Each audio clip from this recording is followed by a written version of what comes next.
প্রিয় দর্শক, আসসালামু আলাইকুম। দর্শক, আপনাদের প্রীতি ও শুভেচ্ছা জানিয়ে শুরু করছি আমাদের আজকের প্রতিবেদন।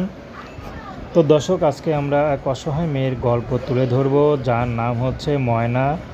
ময়না বর্তমানে চায় না ভিতরের ভালোবাসা, চায় শুধু উপরের সুখটা। কারণ ময়নার স্বামী ছিল, স্বামী ডিভোর্স দিয়ে চলে গেছে।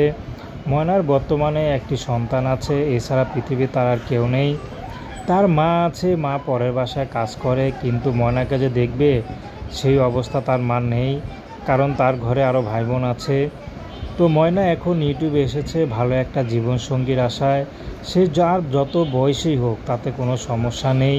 যদি ময়নাকে শুধু উপরে সুখটা দিতে পারে, তার ভিতরে সুখ দরকার নেই, তার সন্তানের দায়িত্বটা নিতে পারে পুরোপুরি, তাহলে ময়না তাকে বিয়ে শাদী করবে। তার বয়স যতই বেশি হোক সমস্যা নেই। সে যদি বিবাহিত হয় তাতে কোনো আপত্তি নেই। সে যদি তার চাহিদা পূরণ নাও করতে পারে, ময়না তার চাহিদা পূরণ করে যাবে।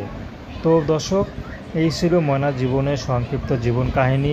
আর ময়না যাকে বিয়ে করেছিল, ময়না প্রেম করেই বিয়ে করেছিল, কিন্তু সে প্রেমের বলি হতে হয়েছে ময়নাকে ডিভোর্স দিয়ে সে স্বামী অন্য জায়গায় আরেকটি মেয়েকে বিয়ে করে এখন সুখেই আছে।